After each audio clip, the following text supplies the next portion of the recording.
In the top stories, residents of Upper Monkey Hill to receive official land titles. Brazilian Congress approves bill to increase social spending, and right-wing militia leader in the U.S. sentenced to 18 years. Hello and welcome to the ZIZ Midday Newscast. Today is Friday, the 26th of May, 2023. I'm Jason Davis. Nationally, the Ministry of Sustainable Development continues its Land Allocation Normalization and Distribution, or LAND, program for 2023 with the start of the regularization of lands in the Upper Monkey Hill area.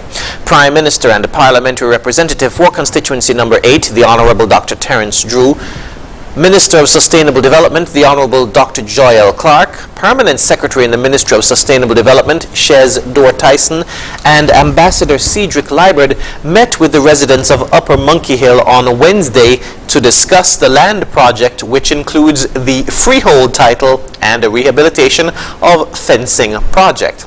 Families in the area have lived on the lands for more than 100 years without having an actual title of ownership.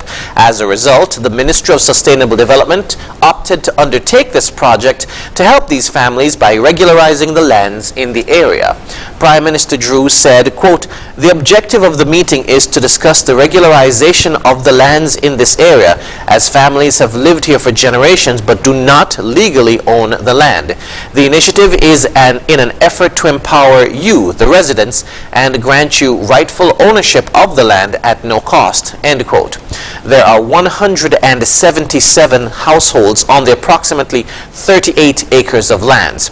The Honorable Dr. Joel Clark emphasized the ministerial requirements for the citizens, which include details that they need to provide to facilitate the program. She said, quote, "Our effort to regularize this area is to provide the appropriate land titles to the residents, give security of tenure, give appropriate access to infrastructure, and to manage the remaining land stock," end quote. The entire land project for the Upper Monkey Hill area is estimated to be completed within the next 2 years.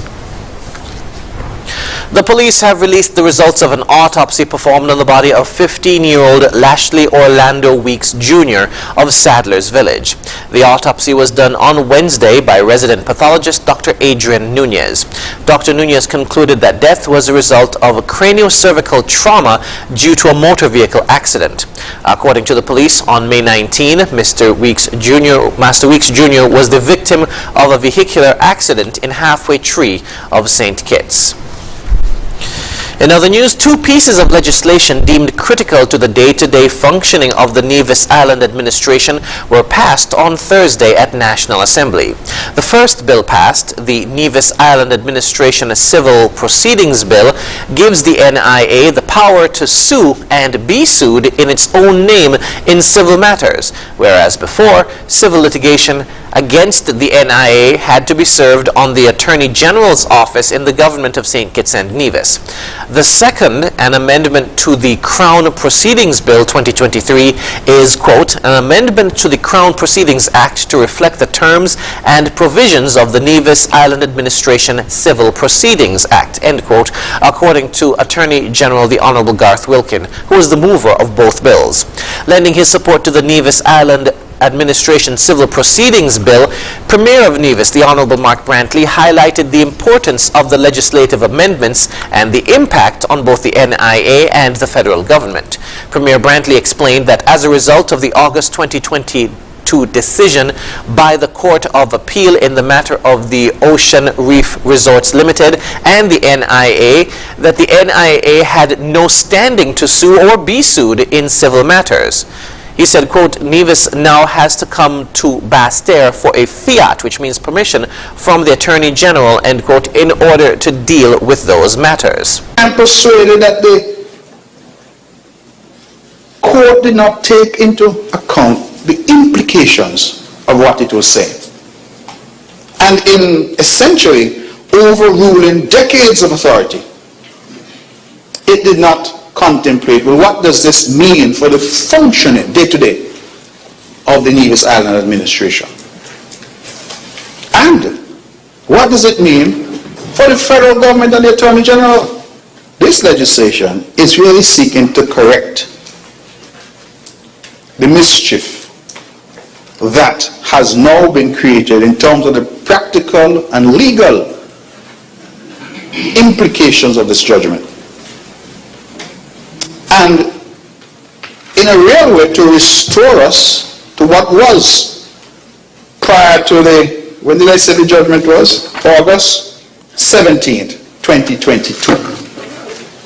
It's less than a year ago.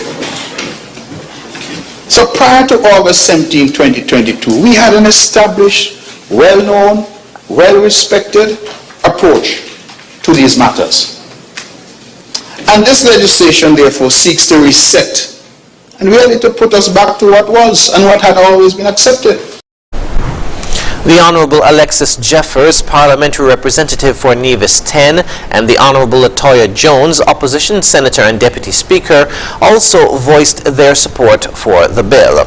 The Honourable Eric Evelyn, Deputy Premier of Nevis and Parliamentary Representative for Nevis 11, signalled his support during the quorum. Similarly, the members of Parliament from Nevis also indicated their support for the Crown Proceedings Bill, and all members present on the government benches supported both bills as well. Moving now to news on the regional scene. In a political victory for Lula's government, the Brazilian Congress has just passed a bill that partially overturns a 2017 constitutional amendment that froze increases in social spending. More in this Telesur report. The Lula administration overcame a major hurdle today, passing its new economic bill in Congress designed to bypass the constitutional amendment that took place shortly after the 2016 coup, freezing all government spending for 20 years. The Arcabouço Fiscal, as it's called, maintains some limits in spending, but it now enables the government to increase spending on important social projects and other items of the government agenda to up to 70% equivalent of the previous year's GDP raise. And in cases when there's a recession, it's still able to increase spending by 0.6% above inflation. Now the bill is being criticized by some people on the left for not going far enough, for maintaining spending limits. It's important to recognize that the Workers' Party only has 11% of the seats in Congress. And in order to govern, Lula has been forced to negotiate with many center-right parties that supported the Bolsonaro administration for the last 4 years. Now, importantly, minimum wage hikes have been left out of this bill. The government will be able to increase minimum wage any way it wants if it passes the Senate, where it's going now after it's just been passed in Congress. So it may not be what voters expected, but it's a step forwards towards undoing all of the damage that resulted in massive increases in poverty and inequality after the 2016 coup against Dilma Rousseff, and it's an important political victory for the Lula government. Out of Trinidad and Tobago, as the country deals with a rise in school violence, conflict resolution coach from Enriched Life Limited, Moriska Thomas, says there's a deficiency being found in family responsibility. More in this TTT News report.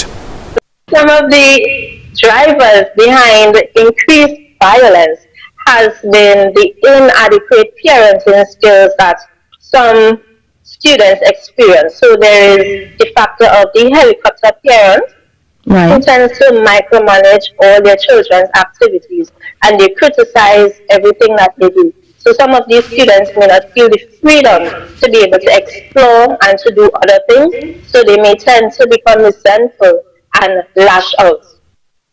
Ms. Thomas says that the outside elements, as opposed to behavioral factors, help to shape the children, sometimes not for the better. The environment that you are surrounded in, it definitely helps to shape you. There is this notion of nature versus nurture. And on the side of nature, your environment definitely assists in shaping how you perceive some things.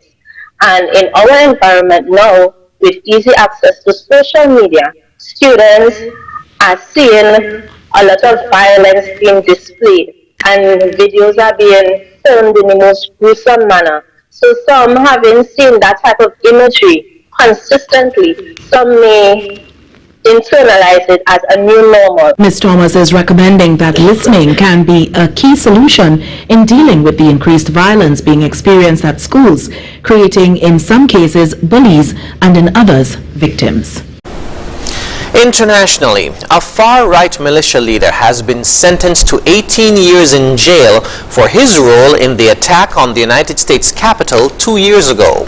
Stuart Rhodes, the founder of the Oath Keepers, has been convicted of seditious conspiracy.